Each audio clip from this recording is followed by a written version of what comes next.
Bueno, vamos a dar inicio entonces al día de hoy. Hoy vamos a hablar sobre las constituciones del iris. Cuando hablamos de las constituciones del iris, el concepto constitución irídica es una explicación que ha sido más bien reciente. Fue la escuela alemana quien introdujo el concepto y nos permitió prácticamente abrir un campo para entender o para comprender cómo la ideología que nosotros practicamos nos lleva a una tendencia o probabilidades en los cuales el paciente puede tender hacia una determinada patología. Dentro de las constituciones entonces se engloban todos los iris existentes, es decir, siempre se pertenece a un tipo o un subtipo y cada uno de ellos tiene una tendencia distinta a enfermar e incluso a sanar. El concepto entonces de constitución se relaciona con los tipos patológicos o diátesis de las medicinas homeopáticas o de la medicina funcional o de la moderna escuela francesa de la medicina del terreno, sin recurrir a ciencias tan modernas, ya que en la antigüedad se consideraron también diferentes tipos de constitución, con especialmente Kressner, mucho después, como tendencias a enfermar de los diferentes tipos constitucionales físicos. Deck definió los tipos constitucionales como genotipos. Esto es caracteres ligados a la herencia y no modificables en el transcurso de la vida. Ello, sin embargo, no es ninguna novedad, ya que los primeros estudios sobre la herencia de Mendel ya incluían el color de los ojos como un factor ligado a la herencia. Por una simple obligación de esfuerzo clasificatorio, los tipos constitucionales del iris son cerrados, pero la variabilidad de los iris humanos es inmensa y en la práctica nos encontramos con tipos mezclados que en muchas ocasiones son difíciles de clasificar de una manera tan tajante. En estos casos, las tendencias patológicas estarán mezcladas y la variabilidad va a ser mayor. Existen entonces, dentro de una clasificación, tres grandes grupos que se pueden definir. El primero, la constitución linfática. El segundo, la constitución hematógena. Y el tercero, la constitución mixta. Más sencillamente se podrían clasificar en iris azules, en iris marrones y en los iris mixtos, teniendo cada uno de ellos diferentes subtipos constitucionales específicos y comunes. Aquí estamos viendo entonces el que más nos encontramos en nuestro medio, que es el marrón. El marrón, entonces, lo tenemos como la constitución a nivel hematógena. Y esto, el marrón, su coloración nos está siendo clasificada es la resultante de la melanina en nuestro cuerpo.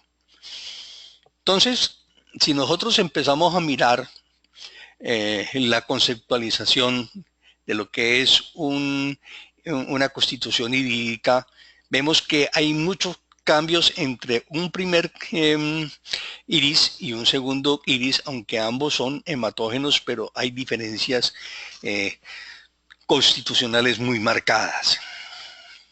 Entonces vamos a tener primero que todo que estas constituciones o estos procesos van a tener una tendencia diferente. Nosotros empezamos a ver que los iris claros, esencialmente los azules, presentan diferentes tonalidades de azul. Entonces, de aquí vamos a mirar que la constitución linfática es el iris azul. Entonces, desde el iris azul vamos a tener entonces diferentes tonalidades del azul. Entonces, vamos a tener subtipo linfático puro, un subtipo neurogénico, un subtipo hidrogenoide, un subtipo de orina ácida o de ácido úrico y un subtipo con debilidad a nivel de tejido conjuntivo. Aquí tenemos entonces el primer iris. Es un linfático puro. Siempre entonces el linfático puro pues sería la constitución básica, sin modificación de ninguna clase, aunque aquí no es perfecto, porque ustedes alcanzan a ver que hay cierta debilidad en el tejido en algunas áreas, pero está muy parejo, o sea que para los iris que nosotros tenemos de constitución pura en nuestro medio este es una buena muestra, aunque no es la mejor del mundo entero. Algún día me llegará una mejor y la podremos meter como la linfática puro,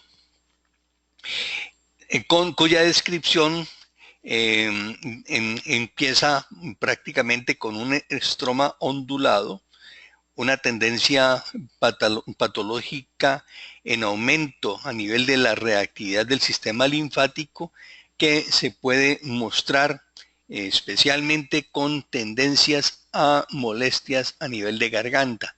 Entonces empezamos a ver que aquí hay una formación, como decir, forman como nódulos más blancos, entonces esto nos está dando esa constitución a nivel de ese subtipo linfático puro.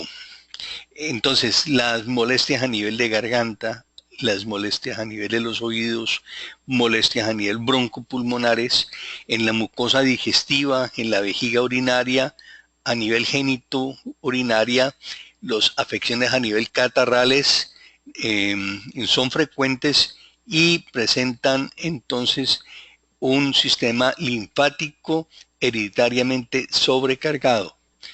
Si nosotros miramos una historia familiar, vamos a observar una tendencia linfática común en todos los miembros de una familia. En estos casos, debemos entonces tratar de manejar una forma a nivel generalizada para todos los miembros. O sea, ¿qué deben hacer? Deben dejar de tomar leche, empezar a hacer mayor cantidad de ejercicio, tienen que producir una eliminación de aquellas sustancias que puedan producir en un momento dado alergias a nivel de su organismo para mantener un estado sano. ¿Por qué? Porque estos pacientes van a tener una predisposición hacia este tipo de procesos a nivel alérgicos en su cuerpo. Cuando encontramos un subtipo neurogénico, el subtipo neurogénico vamos a tener unas fibrillas radiales, vamos a encontrar una coloración blancuzca que la podemos ver acá en diferentes partes. Su trayecto es un poquito más sinuoso. Ustedes ven que él no sigue una línea completa todo, sino que hay sinuosidad en su coloración. La zona de la corona también suele tener una coloración más clara. Aquí vemos una coloración más clarita. También vamos a tener entonces un anillo neurogénico. Aquí alcanzamos a ver que la pupila está más marcada. Es lo que le llamamos entonces un anillo de neurastenia por Dick. En el subtipo se puede observar con mayor frecuencia penachos de fibra claros y ondulados. Aquí vemos entonces los penachos claros y ondulados, que algunos autores los han denominado cabellos peinados o pelo peinado. El iris nos denota una manera que es la principal característica del paciente con una hipertonía vegetativa. los posibles fenómenos producidos por su desequilibrio. Por ello, dentro de este subtipo tendremos muchos enfermos hipocondríacos.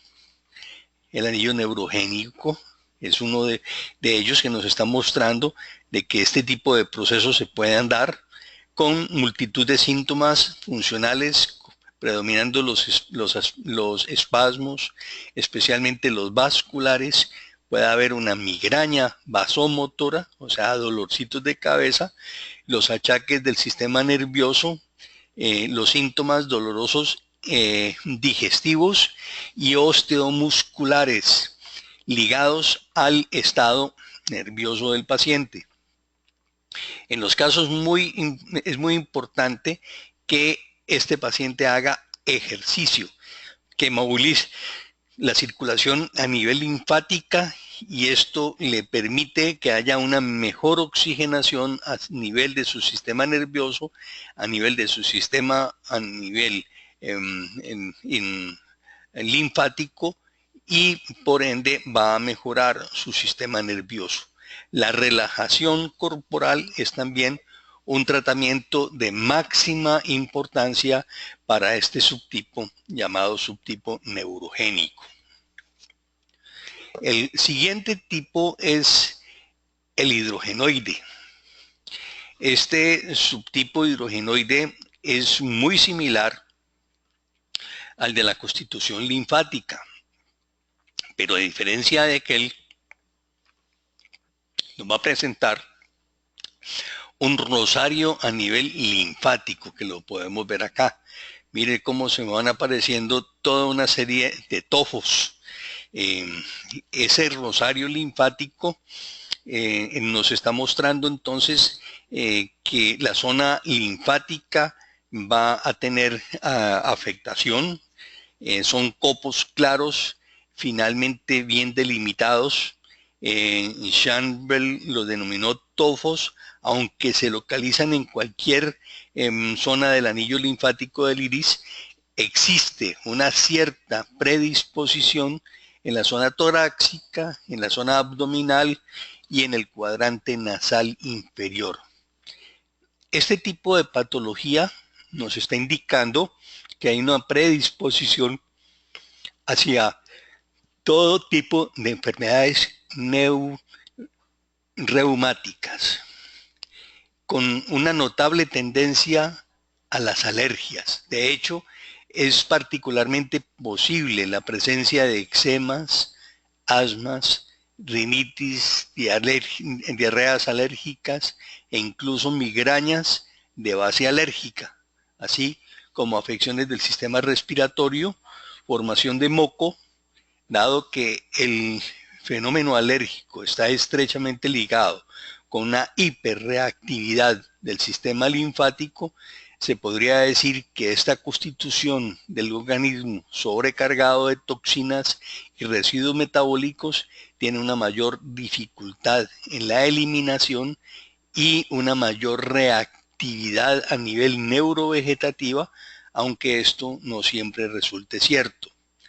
Al igual que la tipología linfática básica, la vía ideal de la eliminación debería ser también la eliminación catarral de las mucosas anteriormente citadas. En muchos casos se necesita una ayuda terapéutica para desencadenarla. La tendencia a nivel patológica del individuo hidrogenoide es muy similar a la del subtipo linfático, aunque la presencia de copos de congestión linfática nos estarán indicando la zona mayormente afectada y es el signo de carácter topo estable.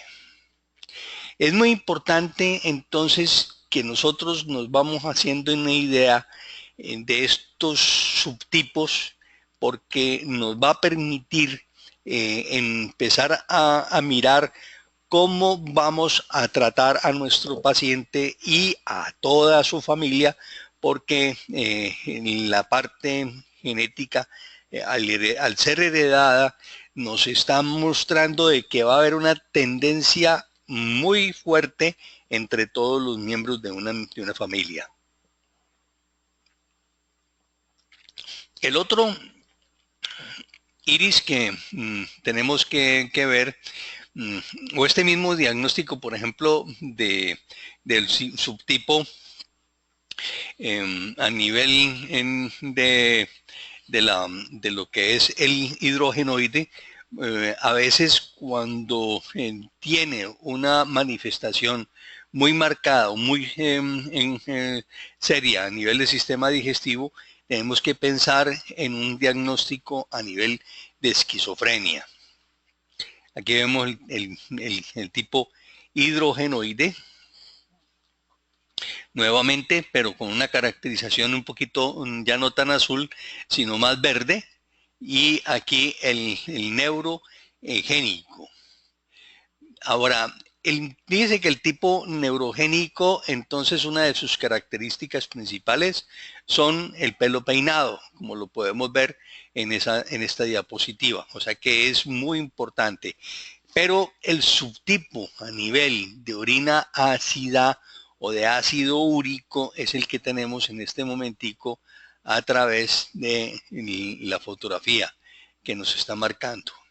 Entonces nosotros encontramos que esta denominación, aunque resulta un poco afortunada, pero es la que con mayor, no muy afortunada, pero la que por mayor frecuencia lo que vamos a mantener. En esto hay una predisposición a tener manifestación a nivel digestivas y problemas a nivel linfáticos. En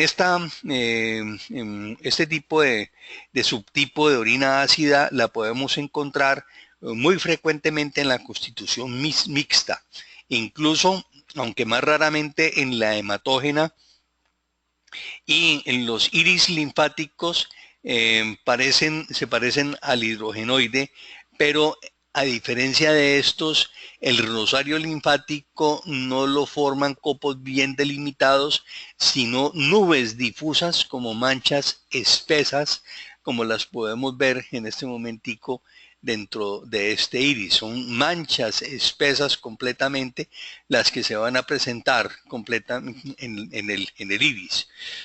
Es muy importante entonces que miremos el collarete. En la forma del collarete vamos a encontrar que no tiene una coloración negra como la anterior, sino que la tiene más como blancuzca. Y tiene una predisposición patológica, acumulación metabólica de todo tipo de toxinas, pero la más importante va a ser la de ácido úrico. Por lo tanto, los cálculos renales de uratos, de oxalatos, las artritis úricas van a estar muy presentes en este tipo de pacientes. Como un elemento final crónico, vamos a tener una artrosis ósea en su más amplio sentido. En tal caso, hay que evitar la carne, el consumo de la sal, y en las comidas debemos entonces tener en cuenta de que los alimentos crudos deben ser los principales dentro de la dieta para ayudar a la depuración del organismo de todo tipo de sustancias que puedan sobrecargar a ese estado. Entonces hay que ayudarle con el jugo del apio, del perejil, el aguacate, que son elementos importantísimos, igualmente que la zanahoria, para ayudar a la eliminación de ese exceso de ácido úrico que se tiene a nivel del organismo. Es muy importante que tengamos en cuenta también que el ácido úrico no solamente se sube por medio de la carne, las frutas también lo pueden subir y lo pueden subir también el sistema nervioso central. Cuando pensamos demasiado, se nos puede aumentar ese ácido úrico. Entonces, no es solamente la carne la causante del exceso de ácido úrico, sino que hay muchas otras cosas que también nos están aumentando este ácido úrico. El otro es un subtipo con debilidad a nivel del tejido conjuntivo. Como otros subtipos, tampoco es exclusivo de los iris linfáticos, pero parece muy frecuente en ellos. Este tipo de manifestaciones se presentan entonces con abundantes presencias de lagunas, como los podemos ver acá, muchas lagunas en el paciente, y están erráticamente descentrados. En este caso, es muy importante mirar que estos pacientes con innumerables debilidades suelen tratarse de una debilidad de tejido conjuntivo en el iris humano, en el cual va a tener una predisposición hacia ese tipo de procesos. La pérdida del tono del tejido conjuntivo de sostén va a ocasionar que encontremos prácticamente unos iris como interesantes a la visualización, pero cuando los miramos ya muy de cerca nos vamos a encontrar de que están llenos de una gran cantidad de lagunas en forma ovacular que las podemos ver a simple vista con una lupa y una linterna, y nos está diciendo entonces que la debilidad a nivel del tejido conjuntivo es obvia, o sea, está presente en él. Los prolaxos a nivel de los órganos son más frecuentes y cuando tenemos este tipo de molestias muy marcadas, pues lógicamente que vamos a tener de pronto molestias a nivel del colon, molestias de prolapsos, tanto vaginales como uterinos. Puede también haber problemas a nivel del tono venoso, las varices, hemorroides, todo tipo de manifestaciones que se presentan. Este tipo a nivel de iris también se le da otra connotación, y es que cuando nos encontramos con un iris de estas características le decimos que es un iris margarita. Y cuando encontramos un iris margarita, estos iris nos los podemos encontrar desde el mismo momento del nacimiento del bebé. Entonces, aquí hay un dato importante, y es que muchas veces nosotros empezamos a ver iris en pacientes ya adultos, pero como no tenemos una evidencia de cómo han sido los iris desde el momento del nacimiento, nos perdemos precisamente de esto. Si el paciente entró en un estado de enfermedad después del nacimiento o nació con una debilidad a nivel de su estroma, que es la foto que nosotros estamos viendo acá, y por lo tanto hay una predisposición hacia la enfermedad, mas no quiere decir de que el paciente esté enfermo. O sea que puede enfermar con mucha facilidad, y si enferma, pues lógicamente que la enfermedad no va a salir rápidamente como saldría una persona que tenga un iris completamente sano, como vimos el primer caso cuando la primera diapositiva. Existen entonces un tipo de iris con debilidad del sistema digestivo que va a presentar forma de lagunas grandes rodeados en el collarete. Eh, También algunos lo denominan un iris poliglandular, que es muy similar al iris margarita, que lo vamos a ir comentando a medida que vamos avanzando dentro de esta parte del iris, porque no nos vamos a quedar simplemente allí, sino que lo vamos a mantener. Estos iris están muy relacionados con molestias a nivel del sistema digestivo, flatulencia, gases, dispepsias, estreñimiento, digestión largas y pesadas. Este tipo de constitución también entonces nos va a marcar dentro del concepto que tenemos, que tiene que tener mucho cuidado con la salud, o sea, es una salud muy, muy débil. Cuando ya hablamos del linfático fibrilar, pues realmente estamos hablando de un paciente que también es linfático, pero que tiene una gran cantidad de anillos de estrés, lo que hace que el paciente eh, pues nos brinde una sensación de luminosidad, pero es un paciente muy nervioso, entonces por eso se le llama de tipo fibrilar. Ahora, pasamos entonces a la constitución hematógena. Ya hablamos de que el hematógeno es el iris café, que es muy normal dentro de nuestro medio porque nosotros estamos en prácticamente muy cercanos al Ecuador y por lo tanto la cantidad de melanina que tenemos dentro de nuestro cuerpo es muy alta. Dentro de esa constitución hematógena vamos a tener dos subtipos, uno que es el hematógeno puro, o subtipo hematógeno puro, y el subtipo tetánico a nivel larvado. Aquí vemos un subtipo hematógeno. Aquí vemos que es como si tuviera terciopelo completamente, aunque tiene dos anillitos de estrés, pero no son muchos los anillos de estrés.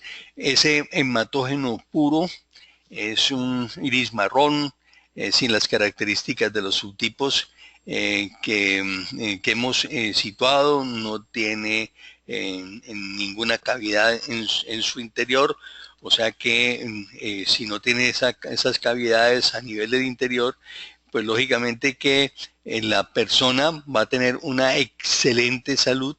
Esto nos ayuda tremendamente para saber que un paciente de esta característica entra en una enfermedad y va a salir muy rápido de la enfermedad. En cambio, cuando nosotros nos encontramos un paciente con un iris parecido al margarita, que ya habíamos hablado, pues lógicamente que es un iris que va a ser muy débil, o sea, es un organismo muy débil que puede entrar con muy rápido a una enfermedad y se demora mucho tiempo en salir. Entonces esto es muy importante tenerlo en cuenta. Aquí no hay lagunas de ninguna naturaleza.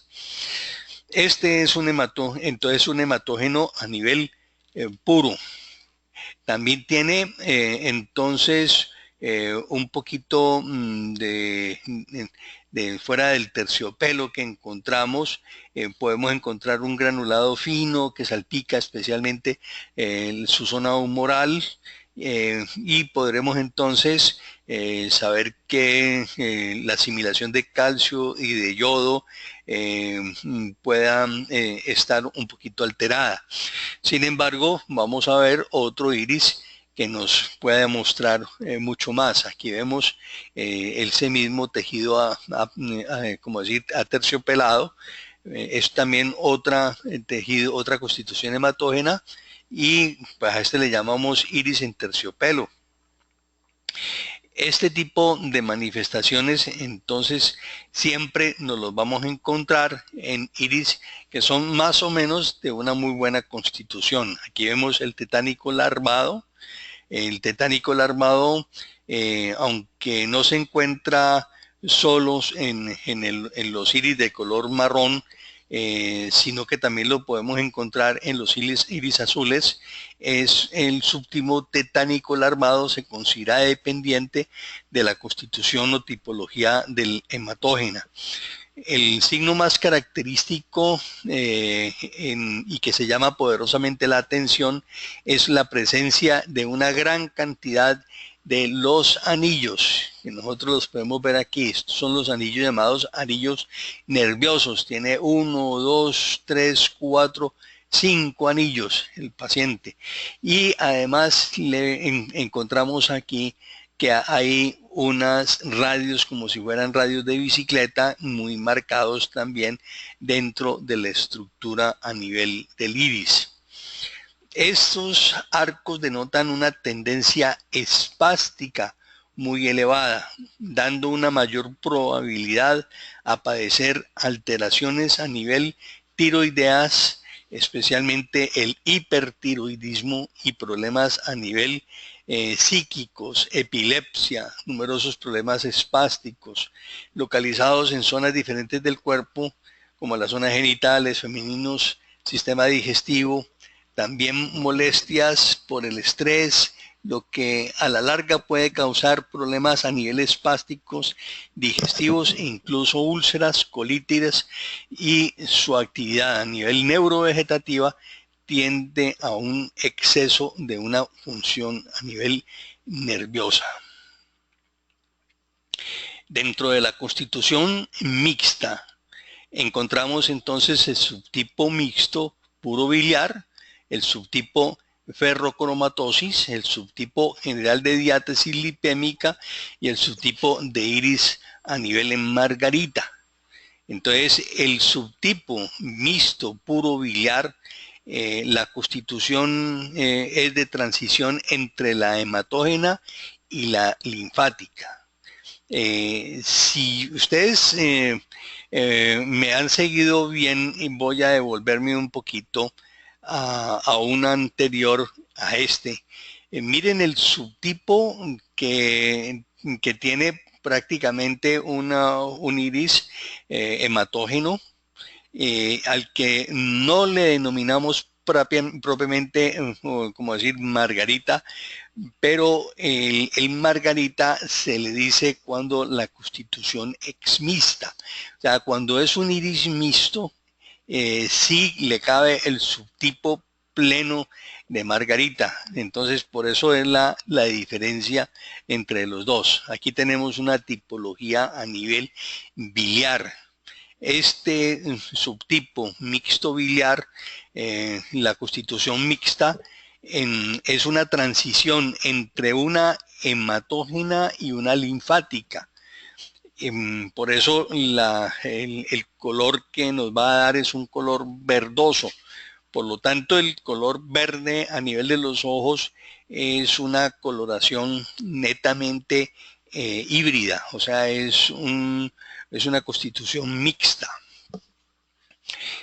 Nos guiaremos entonces hacia esa pigmentación en la cual podemos prácticamente observar cuando tenemos un microscopio, en la toma a través de un microscopio como el que estamos viendo esa imagen allí, vemos que hay una coloración de fondo de color azul y la alcanzamos a definir en varias áreas. Eso ya nos está marcando que el iris inicialmente, su coloración era azul, pero ha ido cambiando precisamente por la localización a nivel de la coloración hematógena, en donde no ha sido demasiado fuerte y por eso su coloración no ha cambiado en la suficiente cantidad. La tendencia constitucional de los iris puros es prácticamente el color azul. A menudo se han denominado también tendencias reumáticas y catarrales. Teodoro Craig cree que en ciertos casos es producto de una insuficiencia de la secreción renal. Sin embargo, entre los síntomas más frecuentes están los de tipo biliar, por una subdeficiencia a nivel del hígado o del páncreas, y ambos con notables tendencias al estreñimiento.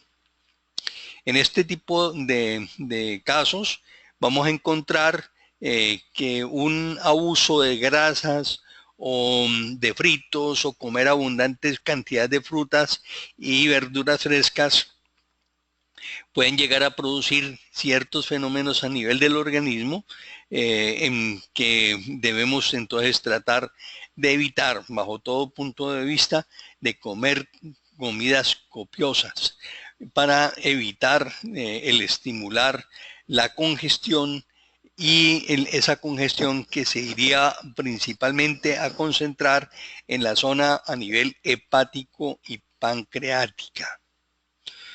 Cuando hablamos también entonces de lo que son las ferromatosis, Dick establece que dentro de la constitución mixta o biliar hay ese único subtipo exclusivo con una diátesis lipémica o debilidad del tejido conjuntivo puede pertenecer a una constitución a nivel mixta.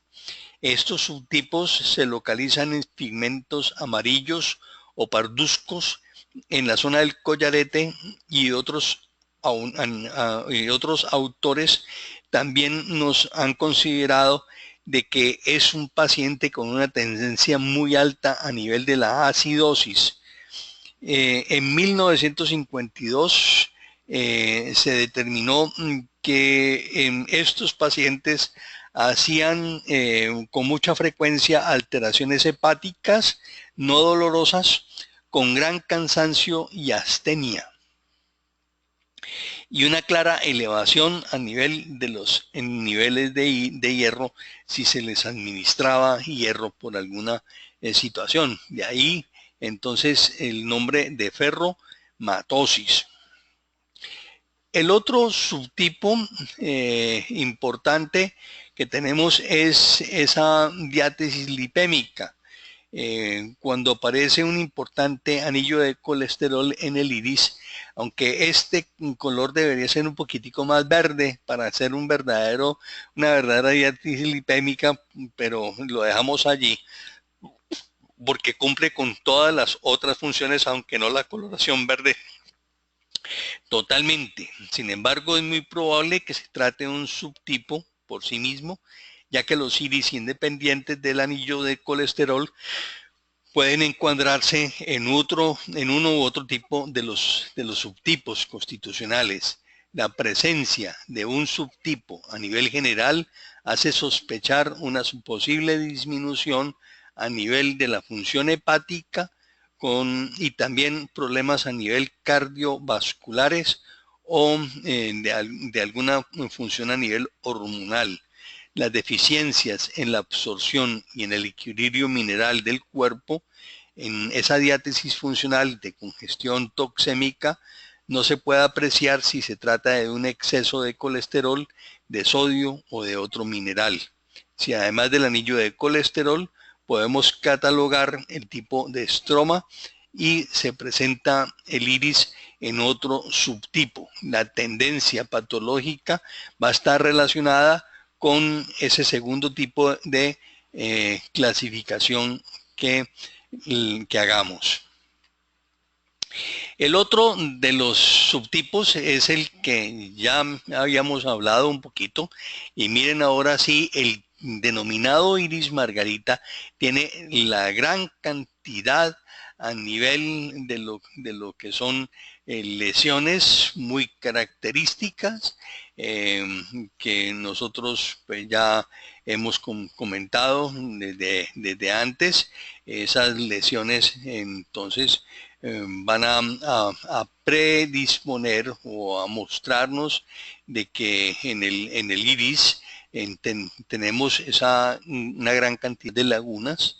Esas lagunas, lógicamente, pueden estar desde el mismo momento del nacimiento o pueden aparecer posteriormente. Y de acuerdo con eso, pues ya nosotros podemos hacer un diagnóstico más amplio con respecto a si es una pura como decir, situación que se presenta desde el mismo momento del nacimiento o si es un proceso a nivel de enfermedad.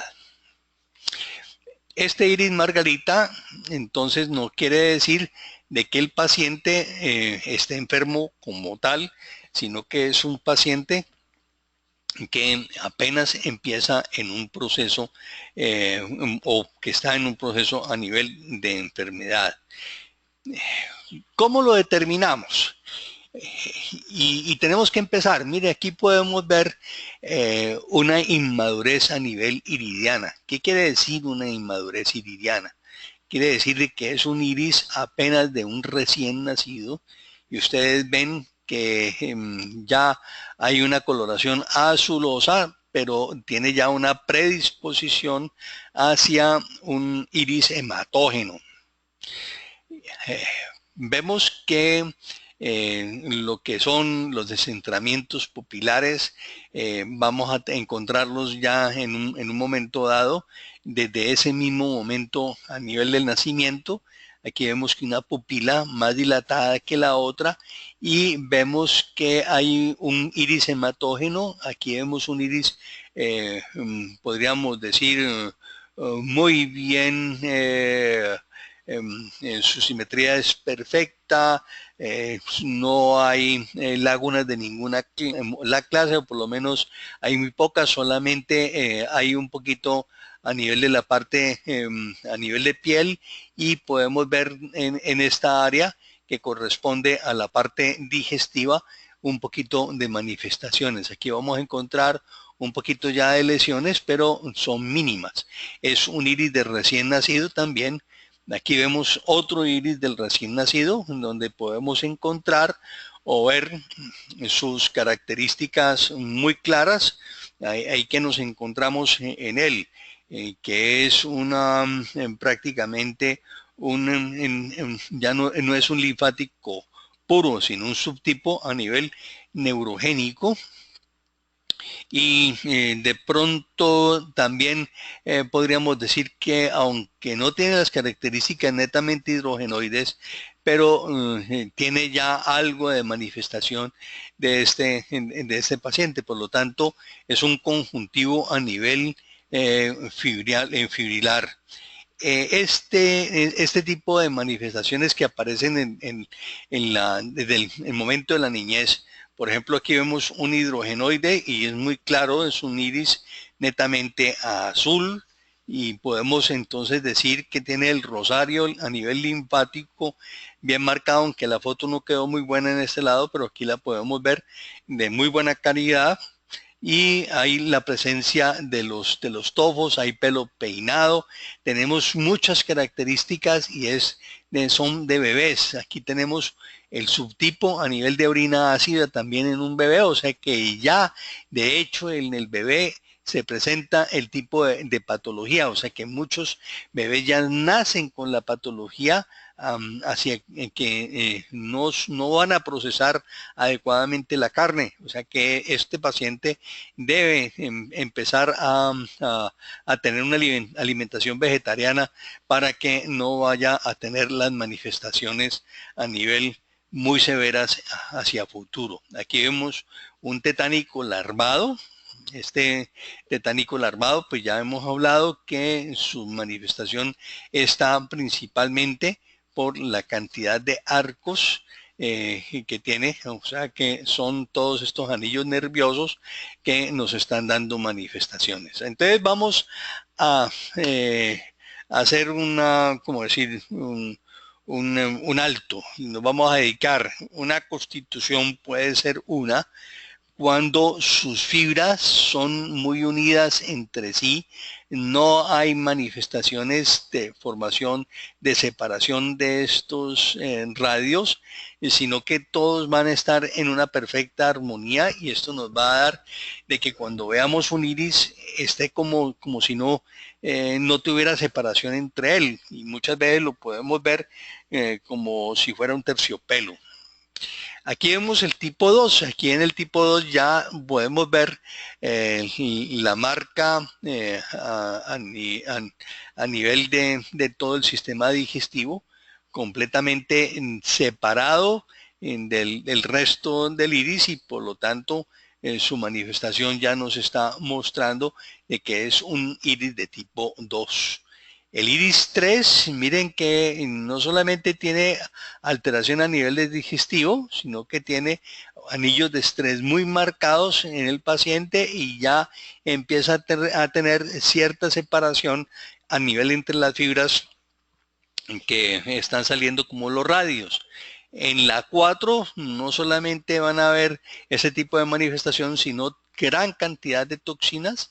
Ya vamos a encontrar muchas lagunas a nivel de su cuerpo, de su iris, y por lo tanto esto ya nos va a dar características. El 5 pues va a ser muy marcado y el 6 va a ser como un iris margarita, o sea que está supremamente sobrecargado a nivel del cuerpo. Esto entonces nos da en que nosotros podemos prácticamente entender y de una vez ya podemos saber cuando tenemos un iris a nivel hematógeno, cuando tenemos un iris a nivel de constitución linfática, sabemos cuando tenemos un iris de un linfático puro, cuando tenemos un iris de un subtipo a nivel neurogénico, a nivel hidrogenoide, a nivel de orina ácida y de debilidad a nivel del tejido conjuntivo. La constitución hematógena, que es su coloración café, en su tipo hematógeno puro, el subtipo tetánico larvado y la constitución mixta en la que nos vamos a encontrar el puro biliar, que es el mixto puro biliar, el subtipo de la ferromatosis, el subtipo general de la diátesis lipémica, el subtipo de los iris margarita. Esta caracterización a nivel de los iris, entonces los podemos determinar en los diferentes colores, pero cada uno de ellos los podemos encontrar en todos y cada uno de los colores a nivel del cuerpo. Voy a abrir en este momentico los micrófonos para preguntas que tengan al respecto. A ver, Heriberto, Javier o también Pedro, ¿qué preguntas tienen?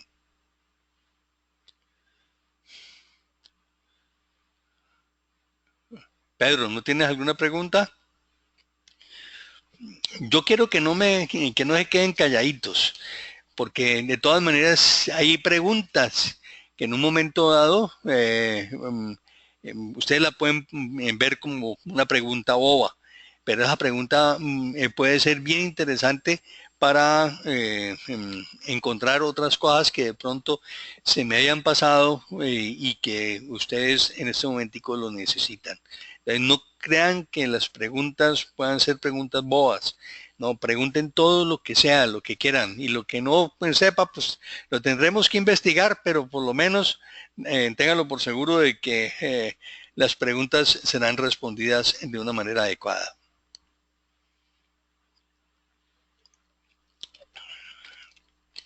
Heriberto, ¿qué me dices? Y Javier, están calladitos. Bueno, yo quería de todas maneras hacer el alto porque es importante de todas maneras cada vez que llegamos o vamos llegando a la finalización de un tema, hagamos siempre unas preguntas pertinentes para poder lograr que haya una comprensión a nivel del 100%. Ya hablamos de los iris infantiles.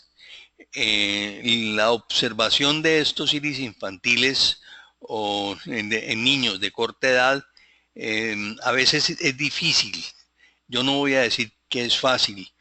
Son difíciles, pero sin embargo nosotros debemos siempre mirar, porque cuando el niño nace, por lo general nace con los ojos azules.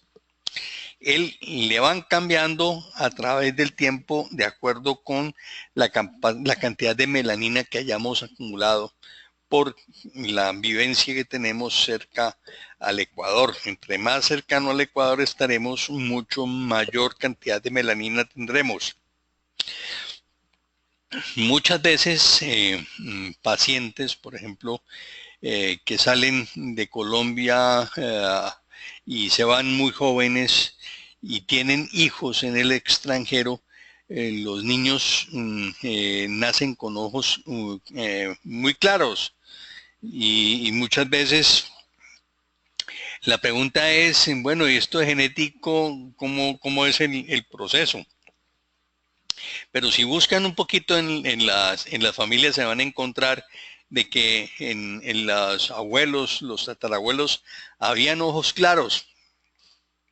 Por lo tanto, lo que está cambiando es la cantidad de melanina que se encuentra en el cuerpo y nosotros realmente muchos llegaron de Europa a partir de 1600, 1700, en cuando hubo una venida masiva de españoles para América y lógicamente que esta cantidad de españoles traían los ojos muy claros, pero en nuestro medio, los que estaban aquí, pues porque vienen teniendo una vivencia de muy larga data en la zona ecuatorial, ya las características de los iris no pueden ser claros, ya son supremamente, van a ser la gran mayoría, van a ser hematógenos.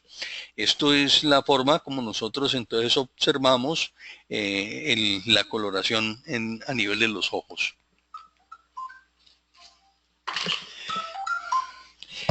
Estoy todavía en clase, corazón. Ok. Bueno.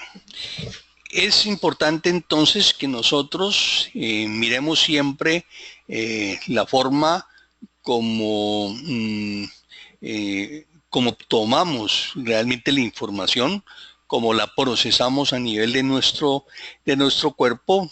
Tenemos que analizar muy bien el iris desde el mismo momento del nacimiento, verlos en los recién nacidos, recordar realmente esos iris y podemos mantener como decir, una historia del mismo momento del nacimiento en el bebé. Es muy ideal para poder ir determinando los cambios que se van dando a nivel del proceso de su vida y cómo va a ser el comportamiento a ese nivel. En los iris a nivel linfáticos, alérgicos, siempre vamos a encontrar en los iris de los niños azules una predisposición muy aumentada hacia este tipo de procesos alérgicos.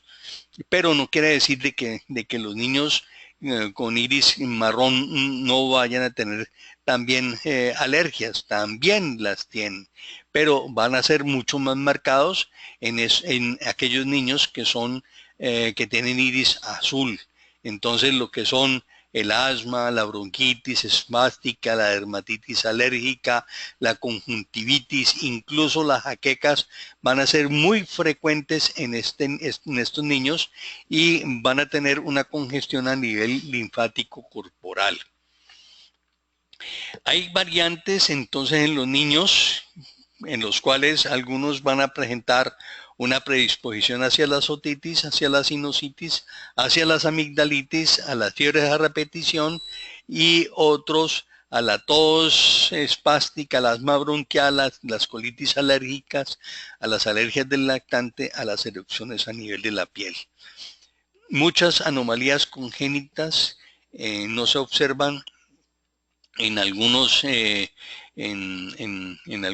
iris, por ejemplo, con niños con enanismo, malformaciones genitales o síndrome de Down, pues se encuentran los iris completamente normales.